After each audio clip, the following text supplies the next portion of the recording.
Namaste students, this is Bhavna, Department of Science and Technology, Faculty of Education and Meteorology. Today we'll discuss about the topic application layer in TCP/IP reference model, which is a session of subject computer network. So earlier we have discussed the whole TCP/IP model in brief. Now we will discuss about deeply topic application layer. So application layer जैसा हमने पहले भी देखा था किसका part है TCP IP reference model की first layer है जब हम बात करते हैं सेंडर टू रिसीवर साइड में। सो उसमें आने वाली प्रोटोकॉल्स को अब हम लोग डीपली देखेंगे जैसा कि हम लोगों ने पहले सेशन में ब्रीफ में देखा था। तो एक बार हम रिवाइज कर लेते हैं कि इसमें भी क्या है टीसीपी आईपी ओएसआई में क्या डिफरेंस है कि ओएसआई में जो 3 लेयर्स होती है उनकी बजाय यहाँ पे टीसीपी आईपी में सिर्फ एक लेयर है, transport layer as it is, network layer as it is, and जो लास्ट की जो 2 लेयर है उनका मिल मिला के काम कौन करता है, नेटवर्क एसएस लेयर करती है। तो let's start the topic. So application layer. So application layer क्या है? Application layer of the TCP/IP model consists of the various protocol that performs all the function as OSI model application. तो यहाँ पे क्या है जो ऐसा OSI मॉडल की वही फंक्शनैलिटी करती है जो OSI मॉडल की एप्लीकेशन लेयर, प्रेजेंटेशन लेयर और सेशन लेयर करती थी, जैसा कि हमने यहाँ पे बताया। So this includes the interaction with the application, data translation, encoding, dialogue control and communication coordinates between the system. तो इसका मतलब ये क्या काम कर रही है, ये क्या कर रही है, ये एप्लीकेशन से इंटरेक्शन भी कर रही है, डाटा को ट्रांसलेशन कर रही है, इनकोडिंग कर रही है, डायलॉग कंट्रोल कर रही है, कम्युनिकेशन कर रही है बिटवीन द सिस्टम्स के। ठीक है, so they are the following are the few most common application layer protocols used today. So, इस एप्लीकेशन लेयर के अंदर जो फ्रीक्वेंटली या ज्यादा काम आने वाली जो प्रोटोकॉल्स है वो कौन सी है, वो ये प्रोटोकॉल्स है जो आपको दिख रही है। So let just discuss one by one about these protocols. तो first we have to start with the protocol which is called Telnet. तो टेलनेट क्या है? एक टर्मिनल इम्यूलेशन प्रोटोकॉल है। ये क्या करती है? It is used to access the resource of a remote host. तो ये टेलनेट एप्लीकेशन, ये टेलनेट प्रोटोकॉल क्या करती है, जो रिमोट होस्ट, जो दूर जो हमारे होस्ट प्रेजेंट है उनके रिसोर्सेज को एक्सेस करने के लिए काम आती है। इसके लिए ये क्या करती है, सबसे पहले इसका एक होस्ट है जिसको आप लोगों ने क्या बोला, टेलनेट सर्वर। वो टेलनेट सर्वर क्या है, अपने टेलनेट सर्वर की एप्लीकेशन की मदद से क्या करती है, किससे कनेक्ट करती है, टेलनेट क्लाइंट से कनेक्ट करती है। ठीक है, और उसके बीच में कम्युनिकेशन स्टैब्लिश करवाती है। ठीक है, और फिर वो जो कम्युनिकेशन जो होता है वो टेक्स्ट बेस्ड कनेक्शन जो होता है वो टेक्स्ट बेस्ड कनेक्शन होता है ना। और वो यूजुअली आपको क्या प्रोवाइड करता है, ये आपको इंटरफेस प्रोवाइड करता है which is usually provides access to command line interface of host, जो होस्ट के कमांड लाइन इंटरफेस से एक्सेस आपको प्रोवाइड करता है। सो देखिए, so a host called telnet server runs a telnet server application that receive a connection from a remote host called telnet host. तो ये क्या करती है, ये टेलनेट सर्वर क्या करता है, टेलनेट सर्वर एप्लीकेशन की मदद से एक कनेक्शन रिसीव करता है। कहाँ से? रिमोट होस्ट से क्या करता है, एक कनेक्शन रिसीव करता है। और वो रिमोट होस्ट आपका कौन है? टेलनेट क्लाइंट है। ठीक है, और जो जो वहाँ पे जो कनेक्शन हुआ है, एस्टेब्लिश हुआ है, वो क्या एक टेक्स्ट बेस्ड कनेक्शन है जो कि क्या करता है, यूजुअली क्या प्रोवाइड करता है, access to command line interface of host. जो होस्ट के कमांड लाइन इंटरफेस से आपको क्या करता है, एक्सेस प्रोवाइड करता है। ठीक है, so this connection is presented to the operating system of the Telnet server. और ये कनेक्शन क्या होता है, वो जो टेलनेट सर्वर के जो ऑपरेटिंग सिस्टम है उसको प्रोवाइड कर दिया जाता है। ठीक है ना, एज दो it is a terminal connection connected directly. ठीक है ना, और ये किस तरह देखा ट्रीट किया जाता है, एक टर्मिनल कनेक्शन जो कि क्या है, डायरेक्टली कनेक्टेड है, उसकी तरह ही ट्रीट किया जाता है। तो ये है हम लोगों का टेलनेट। ठीक है, नाउ नेक्स्ट हम लोगों के पास HTTP। तो जैसा हमने पता है हाइपर टेक्स्ट ट्रांसफर प्रोटोकॉल, और उसके साथ में हम क्या यूज करते हैं, HTTPS, hyper text transfer server. तो ये क्या है, एक ऐसी प्रोटोकॉल है जो क्या है, world wide foundation of the world wide web. जो हम www यूज करते हैं तो उसी की फाउंडेशन की तरह काम करती है। कैसे? It is use to transfer web pages. ठीक है, तो ये क्या करती है, बेसिकली ये वेब पेजेस को ट्रांसलेट करने का काम करती है। ठीक है ना, और ये किस तरह से ट्रांसलेट करती है, ये क्या करती है, या तो किसी वेब सर्वर या एचटीटीपी के सर्वर से किसको ट्रांसलेट करती है, या तो फिर किसी वेब क्लाइंट को या एचटीटीपी के क्लाइंट को क्या करती है, अपने रिसोर्सेज को क्या करती है, ट्रांसफर करती है.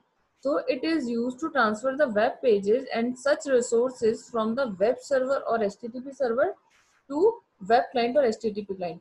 तो ये क्या करती है, अपने वेब पेजेस को ट्रांसफर करती है, या फिर अपने कुछ रिसोर्सेज को ट्रांसफर करती है, कहाँ से, किसी HTTP सर्वर या वेब सर्वर से लेके फिर किसी वेब क्लाइंट या HTTP क्लाइंट को ट्रांसफर करती है. तो जब भी हम वेब ब्राउजर जो भी हम यूज करते हैं, जैसे इंटरनेट एक्सप्लोरर हो गया, फायरफॉक्स, जो भी आप यूज कर रहे हो, तो इसका मतलब क्या है, आप क्या कर रहे हो, किसी वेब क्लाइंट को यूज कर रहे हो. ठीक है. So it uses HTTP to transfer web pages that you request from the remote server. Okay. तो नाउ नेक्स्ट है हम लोगों के पास में FTP. सो नाउ FTP क्या है, एक फाइल ट्रांसफर प्रोटोकॉल है जो क्या करती है, दो अलग अलग होस्ट के बीच में फाइल को ट्रांसफर करने के काम में आती है. सो दो अलग अलग जो होस्ट होता है उनमें से क्या होता है, एक तो FTP का क्लाइंट हो सकता है और एक FTP का सर्वर हो सकता है. ठीक है. तो टेलनेट की जैसे ही जो क्या कर रहा है, जो FTP सर्वर एप्लीकेशन रन कर रहा है, तो उसको होस्ट कर रहा है, तो वो क्या हो गया, आपका सर्वर हो गया. और जो FTP की FTP की क्लाइंट एप्लीकेशन रन कर रहा है, वो क्या हो गया, आपका FTP का क्लाइंट हो गया. ठीक है ना. तो जो भी क्लाइंट है जो कनेक्ट कर रहा है आपके FTP के सर्वर से, मतलब अलग अलग क्लाइंट FTP के सर्वर से क्या करते हैं, कनेक्ट करने की कोशिश करते हैं. तो जो भी उससे कनेक्ट कर रहा है, तो FTP के सर्वर को ये करना, कुछ काम करना होता है. तो FTP का सर्वर क्या करता है, उन क्लाइंट्स को क्या करता है, ऑथेंटिकेट करता है before giving access to the file structure. तो किसी भी फाइल स्ट्रक्चर को देने से पहले वो क्या करता है, उन लोगों को ऑथेंटिकेट करता है कि वो सही है या नहीं है. एक बार ऑथेंटिकेशन हो जाता है, तो उसके बाद क्लाइंट क्या कर सकता है, उन क्लाइंट जो भी होता है वो उसकी कोई भी डायरेक्टरी को देख सकता है, उसे कोई फाइल सेंड कर सकता है, उसे कोई फाइल ले सकता है, और भी क्या है, बहुत सारे ऑपरेशन वो क्या करता है, परफॉर्म कर सकता है. तो ये था हम लोगों का FTP. नेक्स्ट हम लोगों के पास SMTP. सो SMTP क्या है, इसका नाम है सिंपल मेल ट्रांसफर प्रोटोकॉल. तो ये भी क्या कर रहा है, नाम से पता चल रहा है कि ये क्या करता है, ईमेल को सेंड करने के काम में आता है. तो जैसे इसमें भी क्या होता है, एक बार आप कॉन्फ़िगर कर लेते हो कि आपका ईमेल क्लाइंट कौन सा है, उसको क्या करते हो, मेल भेजने के लिए. तो इसका मतलब है आप क्या कर रहे हो, SMTP यूज कर रहे हो. मतलब एक बार आपने कॉन्फ़िगर कर लिया कि आपका ईमेल का क्लाइंट कौन सा है, कि मेल सेंड करने के लिए, तो उसका मतलब क्या है, आप SMTP यूज कर रहे हो. तो यहाँ पे क्या है, मेल क्लाइंट क्या है, जो आप मेल जिसको कर रहे हो, उसको वो जो क्लाइंट है, उसको वो कैसे एक्ट कर रहा है, वो SMTP के क्लाइंट की जैसे एक्ट कर रहा है. जिसको आप मेल भेज रहे हो वो SMTP का क्लाइंट हो जाता है. ठीक है. So SMTP is also use between two mail servers to send and receive mail. So SMTP उसके सिवा क्या करता है, दो मेल सर्वर्स का एसएम दो मेल सर्वर्स के बीच में भी क्या करता है, SMTP काम आता है मेल्स को सेंड और रिसीव करने के लिए. ठीक है. तो मतलब दो आप अलग अलग, जैसे मेल सर्वर होता है ना, अलग अलग जगह से, मेल सर्वर से अलग अलग जगह क्या करते हो आप, मेल भेजते हो. तो ये क्या है, दो अलग अलग मेल सर्वर्स के पे भी SMTP क्या होता है, काम आ सकता है. ठीक है. तो भाई पहले आपने एक जगह से दूसरी जगह सर्वर को भेजा, फिर दूसरी जगह से आपने क्या करा, फाइनली एंड क्लाइंट को आपने भेजा. लेकिन अगर फिर भी इस दो मेल सर्वर को यूज करने की वजह से अगर आपके पास, क्लाइंट के पास अगर मेल नहीं पहुंच पाता है, तो क्लाइंट क्या करता है, POP3 प्रोटोकॉल यूज करता है ताकि उस मेल को एक्सेस कर पाए. नेक्स्ट है मेरे पास TFTP. ये क्या है, ट्रिवियल फाइल ट्रांसफर प्रोटोकॉल. अब ये क्या है, FTP का ही ये डाउन वर्जन है. मतलब जैसे FTP में तो क्या अलाउ कर देते हैं कि आप डायरेक्टरी को देख सकते हो और उसमें कुछ भी फंक्शन कर सकते हो, उसके अंदर से ना फाइल को सेंड कर सकते हो, ले भी सकते हो. लेकिन TFTP में क्या करते हो, सिर्फ आप फाइल को या तो सेंड कर सकते हो या फिर रिसीव कर सकते हो. ठीक है. बाकी और ऑपरेशन FTP के जो होते हैं वो इसके थ्रू नहीं कर सकते, सिर्फ दो ही फंक्शन अलाउ करता है. तो ये क्या है, ये स्मॉल प्रोटोकॉल है, एक फास्ट प्रोटोकॉल है, लेकिन ये क्या करता है, ऑथेंटिकेशन प्रोवाइड नहीं करता है. इसलिए हम लोग क्या करते हैं, इसलिए इसमें क्या होता है, कुछ सिक्योरिटी इश्यूज वगैरह होते हैं, इसलिए क्या है, इसको हम लोग बहुत ज्यादा यूज में नहीं लेते हैं. नाउ नेक्स्ट हम लोगों के पास DNS. सो DNS क्या है, डोमेन नेम सर्विस. ठीक है. So every host in the network has a logical address called IP address. अब हम लोगों को ये तो पता है कि हर होस्ट का अपना उस पर्टिकुलर नेटवर्क में क्या है, एक लॉजिकल एड्रेस होता है जिसको आपने क्या बोला, IP एड्रेस. ठीक है। तो बहुत सारे हमारे पास ऐसे नंबर्स हैं, आईपी एड्रेसेस हैं। अब ये तो कोई जरूर नहीं है आपकी हर वेबसाइट का क्या आईपी एड्रेस आप याद कर सको। जब भी आप पर्टिकुलर पेज पे कहीं पे जाते हो तो आप ये देखते हो कि आप क्या कर रहे हो एक्चुअल में उस उसके आईपी एड्रेस से क्या कर सकते हो, आप डायरेक्ट उस जगह पे पहुंच सकते हो। ठीक है। इसी तो यहाँ पे क्या करते हैं, जब हम लोगों ने मान लीजिए ये वर्ड टाइप किया www.cisco.com, तो वो वहां से आपका क्या होता है, डीएनएस क्या करता है, ये डॉट कॉम को, ये पूरी साइट को देख के उसका जो यूनिक आईपी, जो आईपी एड्रेस है उसका उस जगह पे, तो उस आईपी एड्रेस के पास क्या करता है, उसको ट्रांसफॉर्म कर देता है, इस जगह से वो आईपी एड्रेस पे ट्रांसफॉर्म कर देता है। और फिर और उस आईपी एड्रेस की मदद से फिर आप क्या करते हो, डायरेक्ट उस पेज पे लॉग इन कर जाते हो जो आपको बताता है। ठीक है ना। तो इसकी मदद से क्या हुआ, आपको हर वेबसाइट जिसको आप विजिट कर रहे हो उसका आईपी एड्रेस याद रखने की जरूरत नहीं पड़ती। आप वो वेबसाइट का नाम टाइप करते हो जो आपको ध्यान है, उस वेबसाइट के नाम वो नाम को देख के डीएनएस क्या करता है, उसको ट्रांसफॉर्म कर देता है उस आईपी एड्रेस पे, उस होस्ट के उस आईपी एड्रेस पे जहां वो एक्चुअली वो पेज एग्जिस्ट करता है। ठीक है। सो देख, when you go to a website such as www.cisco.com, you are actually going to a host which has an IP address। तो उसका मतलब है आप उस होस्ट पे जा रहे हो जिसके पास उस जगह का आईपी एड्रेस है। किस जगह का, इस जगह का आईपी एड्रेस है। सो आपको क्या करना पड़ेगा, आईपी एड्रेस रिमेम्बर करना नहीं पड़ रहा है, कम से कम उस वेबसाइट के लिए जिसको आप विजिट कर रहे हो। तो this is because domain name services helps map a name which such as www.cisco.com to the IP addresses of the host where the site reside। तो वो आपको कहाँ पे लेके जाता है, डीएनएस उस आईपी एड्रेस पे, होस्ट के उस आईपी एड्रेस पे लेके जाता है जहाँ पे वो क्या है, वो साइट क्या करती है, रहती है। इससे आपको क्या होता है, उस जगह पे आपकी सर्चिंग इजी हो जाती है। Obviously it makes it easier to find the resource on a network. तो नेटवर्क पे किसी वेबसाइट को वैसे सर्च करना ज्यादा इजी है बजाय कि उस आईपी एड्रेस याद रखने के लिए। तो ये क्या करता है, नेटवर्क के ऊपर किसी चीज को लेके आपकी सर्चिंग जो है बहुत ईजी कर देता है। ठीक है। तो जब भी आप टाइप करते हो कोई भी वेबसाइट का नाम अपने ब्राउजर से, तो वो क्या करता है, डीएनएस को क्वेरी भेजता है, फिर डीएनएस का सर्वर उस क्वेरी को रिजॉल्व करता है और उसको एक आईपी एड्रेस में ट्रांसफॉर्म करता है।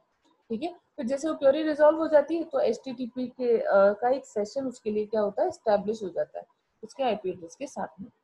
तो नेक्स्ट है हम लोगों के पास हमारा डीएचसीपी। नाउ ये जो हमारे पास नेक्स्ट है उसका नाम है डीएचसीपी। तो डीएचसीपी क्या है, डायनामिक होस्ट कॉन्फ़िगरेशन प्रोटोकॉल। तो अब हमें ये तो पता है कि हर नेटवर्क में जितने भी होस्ट हैं हमें क्या करना है, उनके लॉजिकल एड्रेसिंग करनी पड़ती है और उनको एक आईपी एड्रेस प्रोवाइड करना पड़ता है ताकि वो नेटवर्क में क्या करें, कम्युनिकेट कर पाए। ठीक है। तो वो जो होस्ट को जो हम आईपी एड्रेसेस प्रोवाइड करते हैं या तो मैनुअली आप प्रोवाइड कर सकते हो या फिर क्या है, डायनामिक होस्ट कॉन्फ़िगरेशन प्रोटोकॉल के थ्रू होता है ना। तो वहां पे क्या होता है, डीएचसीपी की मदद से क्या करते हैं, होस्ट, एक होस्ट को क्या करता है, क्या होता है, एक होस्ट को आईपी एड्रेस ऑटोमेटिकली प्रोवाइड किया जाता है। या तो आप मैनुअल कर दो या फिर उसको इस प्रोटोकॉल के थ्रू आप क्या करते हो, एक आईपी एड्रेस प्रोवाइड करते हो। सो डीएचसीपी क्या करता है, एक क्या डीएचसीपी क्या करता है, किसी होस्ट को मैनुअली आईपी मैनुअल होस्ट को ऑटोमेटिकली एक आईपी एड्रेस प्रोवाइड कर रहा है। ठीक है। अब इसके इम्पोर्टेंस जैसे ऐसे समझ लो, मान लो आपके पास किसी नेटवर्क के अंदर क्या है, 5,000 होस्ट है। ठीक है, नेटवर्क में। अब आप उनको मैनुअली आप आईपी एड्रेस असाइन करो तो it is not possible and it can be A tough task. तो इसको इजी करने के लिए क्या आप डीएचसीपी यूज करो जो क्या ऑटोमेटिकली आईपी एड्रेस उनको प्रोवाइड कर देता है। उसके सिवा आईपी सिर्फ डीएचसीपी सिर्फ आईपी एड्रेस ही नहीं करता, उसके सिवा और भी बहुत से काम करता है। जैसे host need other information such as address of the DNS service, it needs to contact to resolve names, gateway, subnet, mask, etc। तो मतलब क्या है, जैसे और फिर ये भी देखता है कि ये कौन से डीएन जो आप आईपी एड्रेस प्रोवाइड करते हो, तो ये क्या है, कौन से नेटवर्क को बिलोंग कर रहे हैं, कौन से डीएनएस सर्वर को बिलोंग कर रहे हैं, ताकि क्या है वो उनके नेम को रिजॉल्व कर सकते हैं, उनकी गेटवेज और सबनेट मास्क इन चीजों को रिजॉल्व करने में इजी रहे। सो तो ये क्या करता है, एड्रेसिंग से के अलावा ये और भी इंफॉर्मेशन प्रोवाइड करता है such as addressing of the DNS server, कि वो कौन से डीएनएस सर्वर को क्यों एड्रेस कर रहे हैं। ठीक है। So DHCP can be use to provide all these information along with the IP addresses. तो डीएचसीपी क्या है, एक ये काम भी आपका करता है। तो ये हम लोगों की मेन प्रोटोकॉल्स जो एप्लीकेशन लेयर में काम आती है। तो हम लोगों ने इसे डीपली और ढंग से पढ़ लिया है। I hope you like my session, and if you have any query, then please mention in the comment box. And this session is powered by Digital Version 2.0 Jyoti Vidyapith Women's University. Thank you.